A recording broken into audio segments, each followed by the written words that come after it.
আমি যখন কলেজে ইন্টারে ফার্স্ট ইয়ারে, তখন আমার কলেজের বেতন পরিশোধ করার জন্য আমি একবার হোটেলে চাকরি নিয়েছিলাম। কি চাকরি ছিল এটা? এটা ছিল হোটেলে প্লেট ধোয়া, মোছা করা এবং খাবার বন্টন, এগুলো। এটার কি পদবি বলে জানি না, 30 টাকা বেতনে। তো আমি যখন কলেজ থেকে ডিউটির জন্য গেলাম, ওখানে এক মহিলা কাজ করতো। ও আমাকে দেখে বললো যে, বাবা আসছো ঠিক আছে, তোমার কাজ করা লাগবে না, তুমি থাকো, সন্ধ্যাবেলা 30 টাকা নিয়ে তুমি চলে যেও। মানে আমার দিকে তাকিয়ে। তো এটা তো আর করা যায় না। এরপরে যে মাকে বললাম আমি না হয় বাইরে চলে যাই। তো ঢাকাতে মা আমাকে 1300 টাকা ধার করে ঢাকায় পাঠিয়ে দিল। এই বাইরে চলে যাওয়া মানে ঢাকায় চলে আসা? ঢাকায় চলে আসা, যে আমাদের এলাকা থেকে অন্তত কিছু করে সংসারটা চালিয়ে নেওয়া যায় কিনা। তো ঢাকাতে আসলাম। তখন মিড স্টার বলে একটা গার্মেন্টস ছিল মিরপুর 14 নম্বরে। জি, এখানে আমি চাকরি নিয়েছিলাম এবং 1800 টাকা ছিল বেসিক, আর ওভার ডিউটি করে আরো 1800 টাকা, মোট 3600 টাকা ইনকাম করতাম। কিন্তু এখানে খাওয়া এবং থাকা বাবদ চলে যেত 1300 টাকা এবং আনুষঙ্গিক কিছু খরচ মিলায়ে প্রায় 1800 বা 2000 টাকা খরচ হয়ে যেত। বাকি টাকাটা থাকতো। আপনার ইন্টারটা পড়া হলো না এই সময়? শুধু ভর্তি হয়ে চলে আসা? ফার্স্ট ইয়ার ফাইনাল দিয়ে চলে আসছিলাম। আচ্ছা। এরপরে যে আসার পরেও অনেক কষ্ট গেছে। মায়ের জন্য খুব পড়ান পড়তে লাগলো যে মা থাকে একা, আমি চলে যাব। মাকে ফোন দিলাম, তখন 10 টাকা মিনিটে কথা বলা যেত। ফোন ধরিয়ে দিত, 10 টাকা করে মিনিট নিত। তো আমি যখন প্রথম আসলাম, আসার পরে মাকে ফোন দিলাম, মা আমি তো ঢাকায় থাকতে পারতেছি না, আপনার জন্য পড়ান পড়ে। তো মা ওই সময় বললো যে আমার জন্য পড়ান পড়ে এটা ঠিক আছে, তুমি যে 1300 টাকা তোমার ধার করে দিলাম ঢাকায় যাওয়ার জন্য, এই 1300 টাকা তুমি ঢাকা থেকে ইনকাম করে নিয়ে আসবা, কারণ এই 1300 টাকা পরিশোধ করার মতো টাকা আমার কাছে নেই। তো এটা আমি যখন গার্মেন্টসে কাটিং সেকশনে কাজ করতাম, ওখানে কান্না করতেছি যে মা আমাকে এইভাবে বললো যে 1300 টাকা ইনকাম করে নিয়ে যেতে হবে, আসলে দেওয়ার কোনো পরিস্থিতি নাই। তো ঝিনাইদহের একজন ছিল, সে কোয়ালিটি কন্ট্রোলার, ও আমাকে বললো কান্না করছেন কেন? তো আমি বললাম আমার মায়ের জন্য খুব পড়ান পড়ে, তার জন্য। তো বললো মা কি বলে? তো আমি বললাম মাকে ফোন দিয়েছিলাম দুপুরে খাইতে যেয়ে, মা বললো যে তুমি যে 1300 টাকা নিয়ে ঢাকায় গিয়েছো, ধার করে দিয়েছি, এই টাকা ইনকাম না করে আসবো না, কারণ আমি এটা কোথা থেকে পরিশোধ করব? চিন্তা করা যায়।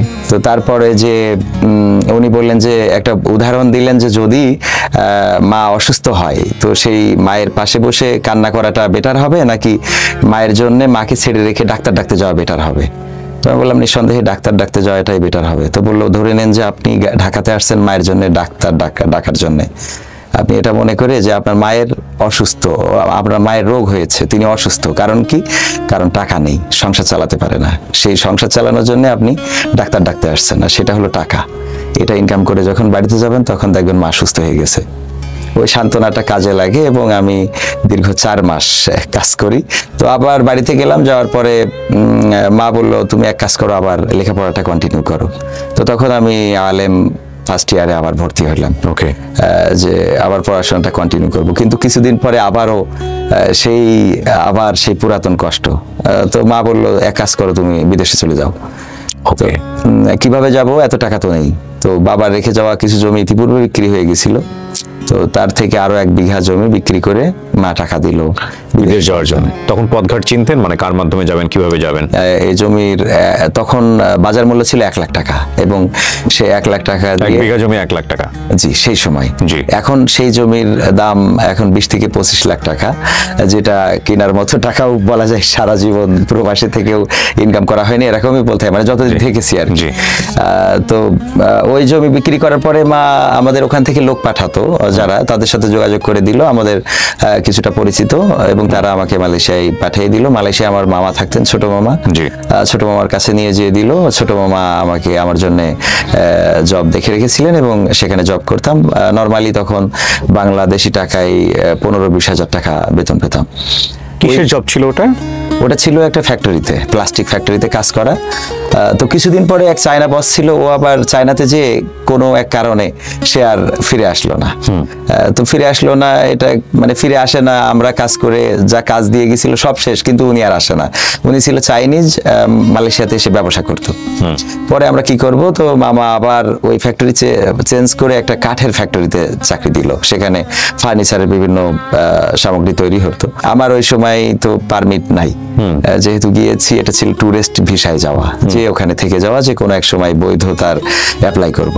তো সেখানে রাতের 2টায় একদিন অপরিসি দিল পুলিশ এসে, এবং আমরা সবাই দৌড়াদৌড়ি শুরু করে দিল, আমিও দৌড়ানো শুরু করলাম। এবং আমার এখনো মনে পড়ে ওই দিনের দৌড়টা এত জোরে দিয়েছিলাম যে আমার পায়ের 10টা আঙুলেই রক্ত জমে গিয়েছিল। তারপরেও শেষ রক্ষা হয়নি, ধরা খাইছিলাম। পুলিশ ধরলো? পুলিশ ধরলো। তারপরে এটা এই সিস্টেমে এখনো মালয়েশিয়াতে মানুষ যায়, যে ওখানে যাওয়ার পরে কিছুদিন পরে, কিছু মাস পরে মালয়েশিয়া সরকার সুযোগ দেন পারমিট করার। সেই সুযোগটার আশায় যাওয়া হয়েছিল। তো সেই সুযোগ পাওয়ার আগেই আমরা অ্যারেস্ট হই। আপনি ধরা পড়ে গেলেন। ধরা পড়ে যাওয়ার পরে আমি তো চিন্তা হচ্ছিল যে আমি মাকে কি জবাব দেব, পরিবারকে কি জবাব দেব। তো যারা আমাকে ধরলো ওদের কাছে খুব কাদাকাটি করলাম, তখন আমি ভালো করে ভাষাও জানি না, এবং কাদাকাটির এক পর্যায়ে আমি একজন পুলিশের পা জড়িয়ে ধরেছিলাম, এবং পা জড়িয়ে ধরার পরে কিছুটা কাজ হয়েছিল। ও বললো ঠিক আছে, তোর ব্যাপারে আমি একটু দেখবো। তো আমার মামা আবার একটা কার্ড করে দিছিল, যে এই কার্ডটা যদি কখনো ধরা খাও তাহলে এটা দেখাবা। তো আমি তো ভাষা বুঝি না, ওরেও বুঝাইতে পারি না। তো এক বাংলাদেশি ছিল যার পারমিট আছে, তাকে দিয়ে এই পুলিশটা জিজ্ঞাসা করলো, যে এর কাছে জিজ্ঞেস করে কতদিন আসছে। তো আমি বললাম আমি 6 মাস মতো আসছি। তারপরে পারমিট আছে কিনা, আমি বললাম পারমিট তো ওইভাবে বুঝি না, মামার কাছে আসছি, মামা একটা কার্ড দিয়েছেন। তো সেই কার্ডটা কোথায় আছে, আমার বাসায় আছে। তো তাইলে দৌড়ালি কেন? দৌড়াইছি, সবাই দৌড়াচ্ছে, আমিও দৌড়াইছি ভয়ে, যে যদি ধরা খাই। বললো সেই কার্ডটা দেখাতে পারবি? হ্যাঁ। তো তারপরে নিয়ে গেল, এবং সে কার্ডটা দেখে বললো যে ঠিক আছে, এটা যেহেতু তোমার আছে, তোমার ছেড়ে দিলাম। তো এই প্রথম যাত্রায় বেঁচে গেলাম। এরপরে আরো 2.5 বছর থাকতে পারলাম ভালোভাবে। 2.5 বছর পরে আবার এর মধ্যে আর পারমিটের সুযোগ হয়নি, পারমিট দেয়নি। তারপরে একটা প্রোগ্রাম, ওখানে আমি এই 2-2.5 বছর থাকতে থাকতে অনেকের সাথে পরিচয় পরিচিতি, এবং সেই জায়গা থেকে দাওয়াতি কাজের জন্য মাঝে মাঝে বিভিন্ন প্রোগ্রামে যাওয়া এবং প্রোগ্রাম করানো। তো একটা প্রোগ্রাম করানোকে কেন্দ্র করে আমাদের চাঁদপুরের একজন ভাই, উনি আমাকে বললো যে এই প্রোগ্রামের আয়োজন তুমি করতেছো, তোমার বোঝা উচিত তোমার কিন্তু পারমিট নাই, তোমার কিন্তু যে কোনো কিছু হয়ে যেতে পারে। তো আমি এটা বুঝি নাই যে উনি সফটলি আমাকে একটা হুমকি দিয়েছেন। পরবর্তীতে ওই প্রোগ্রামটা করাকে কেন্দ্র করে উনি অভিযোগ করলেন ইমিগ্রেশনে, এবং ইমিগ্রেশনে এসে আমাদেরকে ধরে নিয়ে গেছিল। মালয়েশিয়ার ইমিগ্রেশন ধরে নিয়ে যাওয়ার পরে আমাদের মানে আমাকে 1 বছর জেল দেয় আর কি। জেল জীবনে প্রথম রাতটা যখন আমি লকআপে ছিলাম, খুব ভালো একটা ঘুম হয়েছিল। তো আমার সাথে যে ছিল সে বললো যে মানে এত আরামে কি করে ঘুমাইলে তুমি? তো আমি বললাম যে আরামে কেন ঘুমাবো না, 3 বছর ধরে টেনশন ছিল যে কবে না জানি ধরা খাই। কিন্তু আজকে সেই রাতটা, যে রাতটায় আমি ধরা খেয়ে গেছি, টেনশন করার কিছু নাই। এই ছিল প্রথম ঘুমটা। এবং মালয়েশিয়ার জেলটা তো খুবই কষ্টের। ওয়াশরুম মানে প্রথম 7 দিন রিমান্ডে রাখছিল, এবং এই রিমান্ডে আমাদের দেখাচ্ছে ইমিগ্রেশনে যতদিন রেখেছে ততদিন টয়লেটে যাওয়ার জন্য হ্যান্ডকাপ পরাতো। যদি টয়লেটে যাইতে যেতাম, একটা হ্যান্ডকাপ আমার হাতে, একটা ইমিগ্রেশনের হাতে, মানে যে 2টা সিগুলি থাকে, এবং দাঁড়িয়ে থাকতো আর টয়লেট করতে হতো। এরকম পরিস্থিতি বিড়ম্বনার মধ্যে পড়তে হয়েছে। এরপরে আমাদের ব্লান্তিক ক্যাম্প বলে একটা ক্যাম্প আছে, যেটা কেডা ডিস্ট্রিক্টে, এক বাগানের মধ্যে। সেখানে নিয়ে গেল, অনেক পথ গাড়ি চালায়। তারপরে সেখানে 7-8 দিন পরে আমাকে কোর্টে উঠালো, এবং কোর্ট থেকে 1 বছরের জেল দিল। তারপরে ফুকক সিনা বলে একটা জায়গা আছে, সেখানে জেলখানা আছে। এটার জেলখানারও তো মালয়েশিয়ায় পিঞ্জিরা বলে, তো পিঞ্জারা ফুকক সিনা, সেখানে দীর্ঘ 8 মাস আমার। কি হতো ওখানে, রুটিন কি ছিল? ওখানে যে মানে জেল, তো জেলের মধ্যে কাজ করার সুযোগ ছিল। আমি ওখানে রান্না বান্নার কাজ করতাম। রান্নাবান্না, বাড়িতে যোগাযোগ করা, এগুলো কোনো কিছু সবকিছু অফ? হ্যাঁ, না যোগাযোগ করা যেত। ওখানে চিঠির ব্যবস্থা ছিল। ওই চিঠি আমরা যে কাজ করে যে টাকা পাতাম, ওই টাকা দিয়ে আবার ওই চিঠি কেনা যেত। আচ্ছা, একটা পাতা, সেই পাতারই মানে লিখতে হবে, লেখার পরে ওইটা আবার আটা দিয়ে ওইটাই মানে ওইটাই খাম, ওইটাই চিঠি। তো ওইটা লিখে আমরা পুলিশের কাছে জমা দিলে ওইটা বাংলাদেশে আসতো। তো এটা আসতে 10-15 দিন লাগতো। আবার বাড়ি থেকে যখন অ্যাড্রেস পেয়েছে, তখন আবার বাড়ি থেকেও চিঠি পাঠাতে পারতো। আচ্ছা। তো আমার মা আবার আমার ধরা খাওয়ার খবরে, তখন তো ফোনে যোগাযোগ করা কোনো সম্ভব হয়নি, মাছ হারানোর জন্য অনেক জায়গায় অ্যাপ্লাই করেছে। এমনকি আমাদের যতটুকু জমি জায়গা ছিল বন্ধক রেখে টাকা পয়সা দিয়েছে। আমি যখন চিঠি পাঠাই, চিঠি যাইতে যাইতে মার এগুলো করা শেষ, মায়ের মন তো। তারপরে 8 মাস ওখানে মোটামুটি এর মধ্যে দিয়েই গেছে। কখনো দেখা যাচ্ছে ভুল করলে পুলিশের হাতে মার খাওয়া, বা অন্য বিষয়, অন্য শাস্তি, এগুলো জেলখানা, তো জেলখানায় যে শাস্তিগুলো থাকে পরবর্তীতে জেল শেষ হওয়ার পরে ফ্লাইট করে চলে আসা, তো টিকিট ওরা তো বাধ্য করে মানে আলটিমেটলি, তখন আর আপনি কোথাও যেতে পারবেন না, সরাসরি ওরা নিয়ে আসে একবারে। সরাসরি নিয়ে এসে এয়ারপোর্টে দিয়ে যায়। কিন্তু ওখানে যেমন বলে না যে মালয়েশিয়ার জন্য একবার বন্ধ করে দেয়, এরকম কোনো কিছু যে মালয়েশিয়াতে আর কখনো আসতে পারবেন না এরকম করে দেয়? এটা এখন করে, কিন্তু ওই সময় ব্ল্যাক লিস্ট বলে এটা ছিল না তখন। তো ফিঙ্গারিং এর এত কৌশল বা এত যে আপডেট এটা তখন ছিল না। এখন তো ফিঙ্গারপ্রিন্ট নিয়ে ফেলে, হ্যাঁ। সো ফিঙ্গারপ্রিন্ট দেওয়ার সঙ্গে সঙ্গে বোঝা যাবে যে ব্ল্যাক লিস্টেড কিনা। জি। ওকে। তো এরপরে আমি আমাদের ইমিগ্রেশন যারা নিয়ে আসছিল, তো যে যোগাযোগ করে দিত এক বাংলাদেশি, ওরে বললাম যে কোনোভাবে মালয়েশিয়ায় বের হওয়া যায় কিনা, কারণ আমি তো সংসারের জন্য আসছি কিন্তু এখন ব্যর্থ হয়ে আবার ফিরে যাচ্ছি। তো ও আবার জিজ্ঞেস করছিল ইমিগ্রেশনের কাছে। তো ইমিগ্রেশন আমাদের এয়ারপোর্টে নেওয়ার সময় মাঝ পথে যে যখন বিরতি দিল তখন বলল যে ইমিগ্রেশনের সাথে কথা হয়েছে, 2000 রিঙ্গিট দিলে ওরা আপনাকে ছেড়ে দিবে, তবে আপনার প্রতি আমার বিশ্বাস আছে, আপনি যদি চলে যেতে চান তাহলে যেতে পারেন, আমি অ্যাকাউন্ট নাম্বার দিয়ে দেবো আপনাকে, এখন আপনি সেখানে যেয়ে অ্যাকাউন্ট নাম্বারে টাকাটা ঢুকিয়ে দিবেন। তো আমি বললাম তাহলে আমার মার সাথে একটু কথা বলতে হবে, কারণ আমার তো বাবা যেহেতু নাই, মাই আমার অভিভাবক।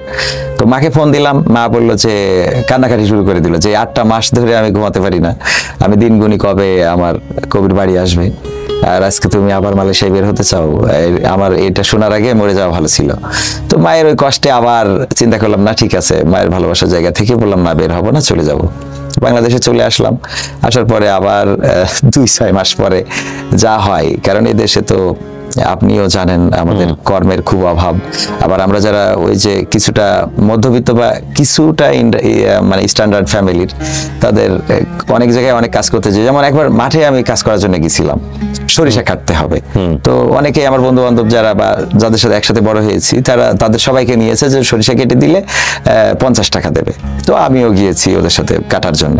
তো তখন যে ক্ষেতের মালিক, ও বলতেছে তোমার কাটা লাগবে না, তুমি বসে থাকো, সরিষা কাটা হয়ে গেলে 50 টাকা নিয়ে বাড়ি চলে যেও। তো এরকম মানে আমাদের দিয়ে কাজ করানোটাও অনেক সময় মনে করতো যে এর দিয়ে কাজ করাবো। খুব উভয় সংকট কিন্তু, একটা হচ্ছে আপনার কাজ, একটা হচ্ছে পেটে ভাত নাই, আবার চেহারা ছবি মানে এমন যে লোকজন আপনাকে কাজ দিতেও খুব বিব্রত বোধ করতেছে।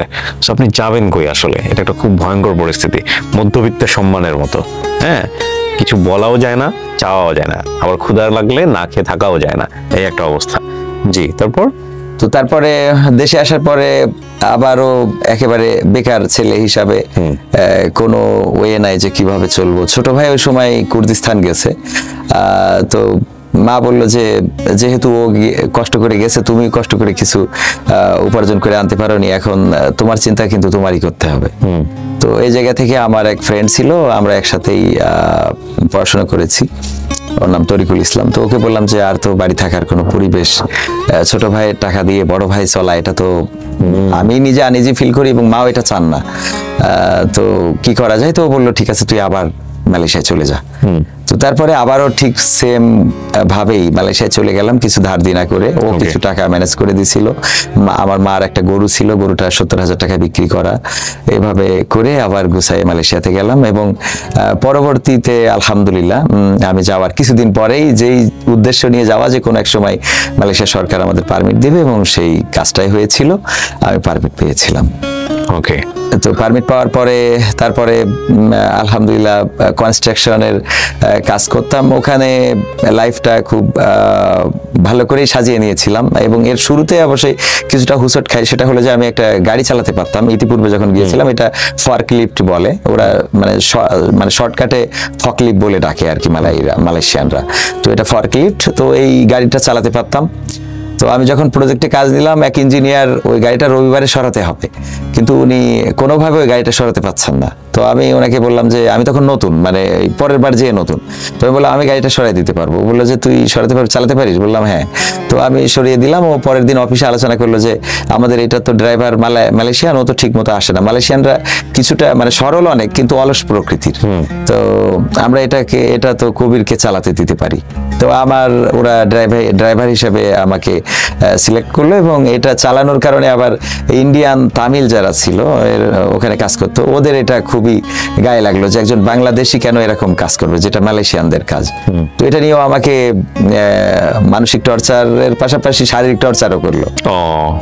আমাকে মানে মেরেই বসলো যে তুই এই গাড়িটায় উঠবি না, এই গাড়িটা চালাবি না, এক তামিল। তো আমি এটা কাকে বলবো, আমি ম্যানেজারকে বললে যদি আরো হিতে বিপরীত হয়। তো ওই তামিলদের মধ্যে আবার আর একজন ছিল, তার নাম কুমার, সে খুবই ভালো মানুষ।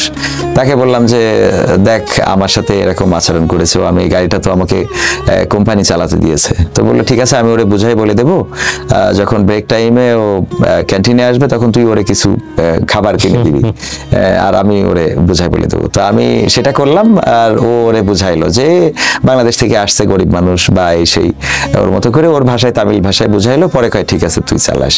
তো এই জায়গা থেকে আমি ওখানে কাজ করলাম 3 বছর মতো। তারপরে আমার পুরাতন যে জায়গা, আমি যেখানে ধরা খেয়েছিলাম ওই জায়গায় ফিরে গিয়েছিলাম, এবং ওখানে যে আমি আলাদা আর একটা কোম্পানির, সেই কোম্পানি না আর একটা কোম্পানির কাজে ঢুকি, সেটাই হার্ডওয়্যারের দোকান। এবং সেই বসটার সাথে এখন পর্যন্ত সুসম্পর্ক আছে, এবং এখন আমি মালয়েশিয়াতে বেড়াতে গেলেও সে তার কাছেই যাই। আমার এতদূর আসার পিছনে তারও অনেক সহযোগিতা ছিল। সে চায়না বুদ্ধিস্ট, বৌদ্ধ ধর্মের অনুসারী, কিন্তু আমার ধর্মীয় কাজে সে বাধা দিত না, আমার আরো এনজয় করতে হয়। এমনকি আমার নামাজের সময় ও নিজে থেকে স্মরণ করে দিত যে তুই নামাজ পড়ে আসছিস কিনা। তারপরে ওরে যদি বলতাম আজ আমার তো প্রোগ্রাম আছে, আমি একটু সকাল করে চলে যাব, ঠিক আছে প্রোগ্রাম করে আয়। তারপরে যখন 2017-র দিকে একটা প্রোগ্রামে গেলাম, ওখানে 3 জন শ্রোতা ছিল আর আমরা বক্তা ছিলাম 2 জন। তো নতুন জায়গা, সেখানে যাওয়ার পরে একজন, তার নাম পলাশ, ওর বাড়ি যশোরের সারসায়। তো ও আমাদের আলোচনা শুনে বললো যে কবির ভাই আপনার কণ্ঠ তো ভালো, আবার ওয়াজও করেন ভালো, তো এগুলো তো আপনি ফেসবুকে দিতে পারেন, আপনি সঙ্গীত। মালয়েশিয়াতে থাকা অবস্থায়? মালয়েশিয়াতে। আচ্ছা। তো আমি বললাম এটা কিভাবে দেয়, তো ও আমাকে শিখাই দিল যে এইভাবে এইভাবে এটা ফেসবুকে দেয়া যায়। তো আমি ওর কথা মতো পরের দিন আমি একটা সঙ্গীত গেয়ে, কবি মতিউর রহমান মল্লিকের লেখা গান, আমার গানের ভাষা জীবনের সাথে যেন মিলেমিশে হয় একাকার। তো এই গানটাকে আমি যখন পোস্ট করলাম তখন 280 ভিউজ হইল আর কি, এবং অনেকের পজিটিভ কমেন্টস যে অনেক সুন্দর কণ্ঠ, মাশাআল্লাহ, পরবর্তী গানের অপেক্ষায় রইলাম। এইগুলো আমাকে খুবই অনুপ্রাণিত করে, এবং পরবর্তীতে আমি আবার গান পোস্ট করি। সে গানটা কি ছিল আমার মনে নেই, তবে 3য়তম গান ছিল স্বাধীনতা চাইনি আমি এই স্বাধীনতা, এরকম একটা গান। তখন টিএসসিতে একটা অনাকাঙ্ক্ষিত ঘটনার সৃষ্টি হয়, কোনো একটা মেয়েকে হেনস্থা করা হয়। তো সেটাকে কেন্দ্র করে আমি কিছু মডিফাই করে আইনুদ্দিন আল আজাদ ভাইয়ের লেখা এই গানটা, যে টিএসসিতে নারীদের সাথে এই আচরণ আমি দেখিতে চাইনি, এরকম করেই গেয়েছিলাম। এবং ওই গানটা আমার আইডিতে 500 ভিউজ হইলেও তখন তরুণ প্রজন্ম বলে একটা পেজ ছিল, সেখানে দেখলাম যে 13 থেকে 14 হাজার ভিউজ। আচ্ছা। তো আমি এটা দেখে তো অবাক যে এখানে এত ভিউজ, এবং আমি আমার বসকে দেখাইলাম, তো বললো যে তুই তো ফেমাস হয়ে গেছিস। তো সেই জায়গা থেকে আস্তে আস্তে করে আমরা মডিফাই হতে হতে, তখন আপনি মালয়েশিয়াতে কাজ করতেন এবং হার্ডওয়্যার দোকানে কাজ করতেন? জি। পাশাপাশি এগুলো শখের বসে টুকটাক শখের বসে করতাম। জি। তারপর কি হলো? অনেকের কাছে সমাদৃত হলো, তখন আমি আবার নাটক করা শুরু করলাম, এবং নাটকগুলো মানুষের কাছে ব্যাপকভাবে, মানে ওই সময় কন্টেন্ট তো অনেকেই বানাতো না, মানে এখন তো অনেকেই কন্টেন্ট ক্রিয়েট করে। আমি এই কাজগুলো করি প্রবাস থেকে, এটা মানুষ খুব ভালোভাবে নিত। আর আমি তো নিজেই গান ভালো লিখতে পারি না, কিন্তু নিজেই লিখতাম। এর মধ্যে একটা গান ছিল, আমি বাংলাদেশের প্রবাসীদের গল্প বলি শোনো। এই গানটা মানে গোটা প্রবাসীদের লাইফটা, এবং এই গানটা গাওয়ার পরে মানে প্রবাসীদের কাছে ব্যাপকভাবে সমাদৃত। মনে আছে আপনার গানের কথাগুলো? হ্যাঁ, আমরা একটু শুনি তাহলে, আপনি যদি আমাদেরকে শোনান খালি গলায়। হ্যাঁ জি। আমার বাংলাদেশের প্রবাসীদের গল্প বলি শোনো, এ গল্প তো কল্পনা নয়, তোমরা কি তা জানো ও ভাই, এ গল্প তো কল্পনা নয়, তোমরা কি তা জানো, আমার বাংলাদেশের প্রবাসীদের গল্প বলি শোনো। পল্লী গায়ের দুরন্ত ছেলে, বাপে ডাকে খোকা, হঠাৎ করে ঢুকলো মাথায় বিদেশ যাওয়ার পোকা, রোগে শোকে ক্লান্ত পিতা, খাটার নাই উপায়, বেকার ছেলের এমন কথায় বাবাও দিল সাই, ক্ষেতের জমি হালের গরু বিক্রয় করে দিয়ে বাকি টাকা করলো পূরণ মায়ের গহনা নিয়ে। অনেক আশা বুকে বেঁধে ছাড়লো যখন বাড়ি, সে যে কি বেদনা বিধুর ছিড়লো যেন নাড়ি। মায়ে কান্দে ভাইয়ে কান্দে, কান্দে আপন জন, চোখের জলে বুক ভেসে যায় শক্ত করে মন। এমন মানুষ কোন সে জনা, এমন মানুষ কোন সে জনা, তোমরা কি তা জানো? আমার বাংলাদেশের প্রবাসীদের গল্প বলি শোনো, আমার বাংলাদেশের প্রবাসীদের গল্প বলি শোনো। বিমানেতে বসে খোকা জানালারি পাশে, নীল আকাশে তাকিয়ে দেখে মায়ের ছবি ভাসে। আঁচল দিয়ে চোখ মুছে মা প্রভুকে যে বলে, আল্লাহ তুমি ভালো রেখো আমার কোলের ছেলে। খোকা যে ছিল মা জননীর কলিজারি বোটা, ভাবতে সব চোখ ভিজে জল পড়লো ফোঁটা ফোঁটা। এমন মানুষ কোন সে জনা, এমন মানুষ কোন সে জনা, তোমরা কি তা জানো? আমার বাংলাদেশের প্রবাসীদের গল্প বলি শোনো, আমার মালয়েশিয়ার প্রবাসীদের গল্প বলি শোনো। আর শোনাবো? অসাধারণ। এটা অনেক লম্বা গান। হ্যাঁ করেন করেন, হ্যাঁ। নদ নদী আর সাগর নগর দিয়ে খোকা পাড়ি, পৌঁছালো যে অতি সাধের বিদেশের বাড়ি। অনেক কষ্টে মিলল খোকার এমন একটা কাজ, হাড় ভাঙা খাটুনি তাতে সকাল দুপুর সাজ। রোগে শোকে কাজ করে যায়, করে না অবহেলা, আকাশ সমান স্বপ্ন দেখি কাটিয়ে দেয় বেলা। মা জননীর সাথে যখন খোকা কথা কয়, বলে বাবা কেমন আছো জানতে ইচ্ছা হয়। মাগো আমি ভালো আছি, মাগো আমি ভালো আছি, দুঃখ নেই তো কোনো। আমার বাংলাদেশের প্রবাসীদের গল্প বলি শোনো, আমার সৌদি আরবের প্রবাসীদের গল্প বলি শোনো। হঠাৎ করে বাবা বলে টাকার যে দরকার, তোর মায়েরই বড় অসুখ দেখাবো ডাক্তার। চিন্তায় আমার বাড়ছে আবার তোর বোনেরই নিয়ে, দিনে দিনে হচ্ছে বড় দিতে হবে বিয়ে। তোর ভাইয়েরই লেখা পড়ার খরচ বেড়ে গেছে, দরকার এখন অনেক টাকার, তোর কাছে কি আছে? পাইনি বেতন এখনো খোকা, পকেটটা যে ফাঁকা, তবুও বলে ভেবো না বাবা দেব আমি টাকা। এমন মানুষ কোন সে জনা, এমন মানুষ কোন সে জনা, তোমরা কি তা জানো? আমার বাংলাদেশের প্রবাসীদের গল্প বলে শোনো, আমার মালয়েশিয়ার প্রবাসীদের গল্প বলে শোনো। দিন মাস গুনে খোকা এখন পৌঁছালো বছরে,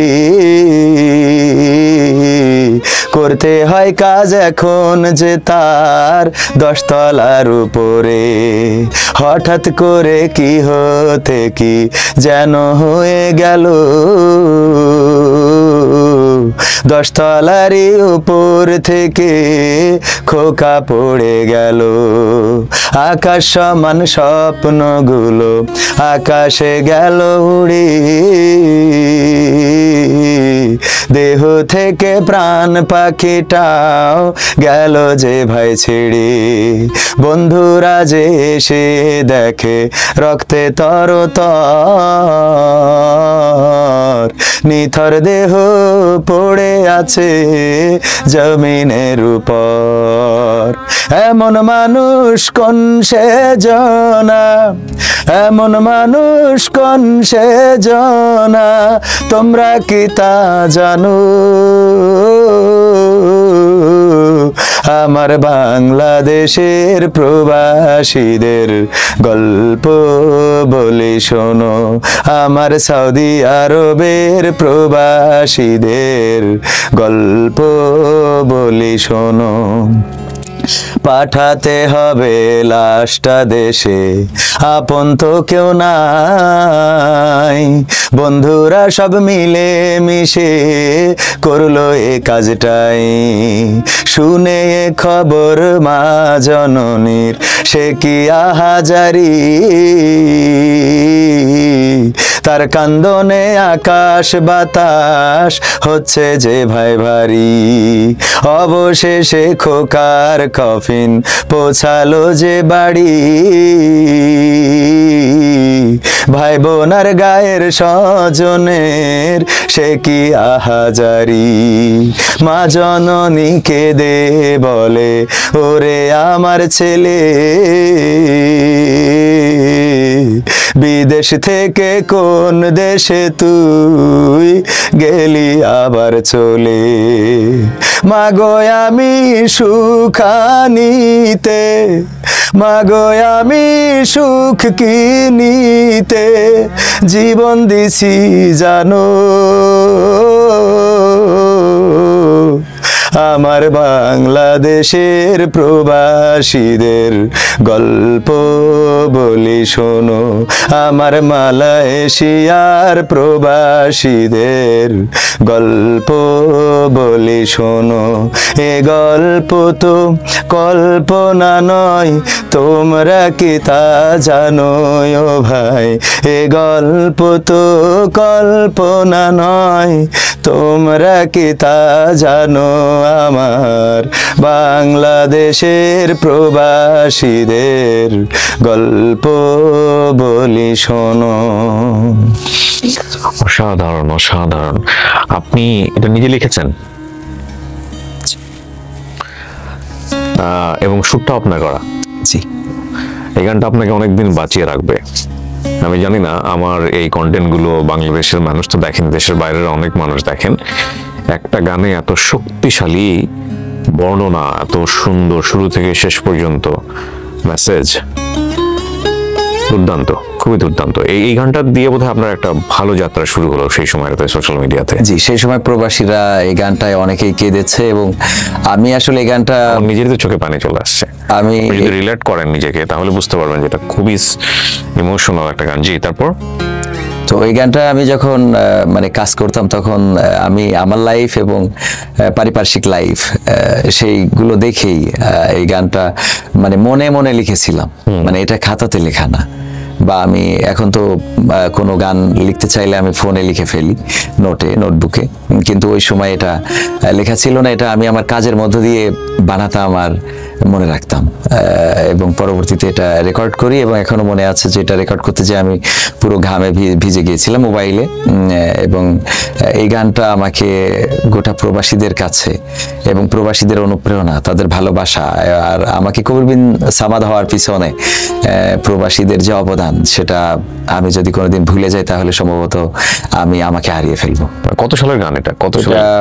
2018 সালে। 18 সাল, তখনও মালয়েশিয়াতে? 17-18 আমি যদি মানে ভুল না বলি, ওই সময় মানে যখন আমি শুরুটা করেছি ঠিক ওই সময়। এবং প্রবাসীদের আরো অনেকগুলো গান আমি পরবর্তীতে করেছি, যেমন প্রবাসীদের দুঃখ কেউ বুঝলো না, তারপরে প্রবাসেতে কেমন আছি জানতে চাইলে তাই মাগো তোমায় বলি, প্রবাসেতে সুখের অভাব নাই। তো এভাবে কিছু গান, প্রবাসীদের গান আমি মাঝে মাঝে করতাম এবং এই কষ্টগুলো ছিল প্রতিটা মানুষের কষ্ট এবং এটা সেই সময় খুবই সমাদৃত হতো। পাশাপাশি আমি একটা কন্টেন্ট করেছিলাম মালয়েশিয়ায় প্রবাসীরা পুলিশের ভয়ে কিভাবে দিন যাপন করে, আবার অভিনয় করে। যেমন পুলিশের ভয়ে আমরা তো ঘরে ঘুমাতে পারতাম না, আমরা বনে যেয়ে ঘুমাতাম, বাগানে যেয়ে। আসলে তাই হতো? হ্যাঁ, পাহাড়ে জঙ্গলে। সিরিয়াসলি তাই করে? হ্যাঁ, আমার জানা নাই। মানে আপনি করেছেন? আমিও করেছি। আমরা সিরিয়াসই বাগানে ঘুমাতে হতো। আমরা যখন প্রজেক্টে কাজ করেছি পারমিট পাওয়ার আগ পর্যন্ত, তখন প্রতিটা বিল্ডিং এর তালা হতো, যেমন 35 তলা বিল্ডিং এ তো 18 তলা হয়েছে। আমরা 18 তলার ছাদ ঢালাই হয়ে গেলে ওই যে ফাঁকে ফোকে পুলিশরা তো অত কষ্ট করে ওখানে খুঁজবে না, তো এটা যখন 19 হতো, যখন 32 হতো, আমরা 32-এ ঘুমাতাম, পায়ে হেঁটে উঠতে হতো। আমরা দেখা যাচ্ছে যে এইভাবে থেকেছি। এরপরে অভিনয় দিয়ে সেই বিষয়গুলো আমি তুলে ধরতাম যে প্রবাসীদের জীবনটা কেমন, এবং সেগুলো আমরা মোবাইল দিয়ে এই কন্টেন্টগুলো করতাম। এর মধ্যে একটা নাটক ছিল যে আমি বাগানে যে শুয়েছি, হঠাৎ করে পুলিশে অপরাধী দিয়েছে, খবর আসছে, তো সেই বাগান থেকে আবার আরো ডিপ বাগানে চলে গিয়েছি এবং যাওয়ার জন্য যতটুকু দৌড়াদৌড়ি করা লাগে সেই জায়গা থেকে আবার ওই পুলিশের ভয়ে আছি। সেই সময় হঠাৎ করে বাড়ি থেকে ফোন আসছে, তো দেখা যাচ্ছে ফোনে আমি আবার কথা বলতেছি, মাকে বোঝাচ্ছি, মা জিজ্ঞেস করতেছে কেমন আছো, তোমাকে মা খুব ভালো আছি আলহামদুলিল্লাহ। তো দেখা যাচ্ছে জোরে কথা বলে ফেলেছি, বন্ধু ধমক দেয় পুলিশ চলে আসবে, এত জোরে কথা বলা যাবে না। দেখা যাচ্ছে বিপদে আছি, কিন্তু মাকে মা খুব ভালো আছি, হ্যাঁ আজকে খুব ভালো খেয়েছি মা, রান্না বান্না এখন তো খুব আরামে আছি, এই যে জায়গায় আছি মা, এই জায়গায় তুমি কল্পনা করতে পারবে না যে বিদেশে এত শান্তি মা, এত ভালো জায়গা, তুমি খবরদার আমার ব্যাপারে টেনশন করবা না, আমি কিন্তু এই মাসে টাকা পাঠাবো, এই মাসে টাকা পাঠাবো। তো দেখা যাচ্ছে বাঘের মুখে রয়েছি, সেই সময় থেকে সান্ত্বনা দিচ্ছি যে মা কোনো টেনশন নেই, বা বাবা কোনো টেনশন নেই, ভাইকে বোনকে। আবার দেখা যাচ্ছে অনেকেই টাকা পাঠিয়েছে, বউ প্রতারণা করে নিয়ে চলে গেছে, সেটাও তুলে ধরেছি নাটকের মাধ্যমে। দেখা যাচ্ছে যে মাকে টাকা পাঠায় না, বাবাকে টাকা পাঠায় না, বউয়ের কাছে টাকা পাঠায়, হঠাৎ করে খবর আসলো যে বউ নাই। তো এরকম বেশ কিছু গল্প পেয়েছি, বিশেষ করে প্রবাসীদের। এটা আমি দেখলাম যে কিছুদিন আগে একটা টেলিভিশন চ্যানেল রিপোর্টও করেছে, প্রবাসীদের এই যে কষ্টের টাকা নিয়ে অনেকেই ভেগে যান, এটা খুব দুঃখজনক। আমরা বেশ কিছু স্টোরিও পেয়েছি।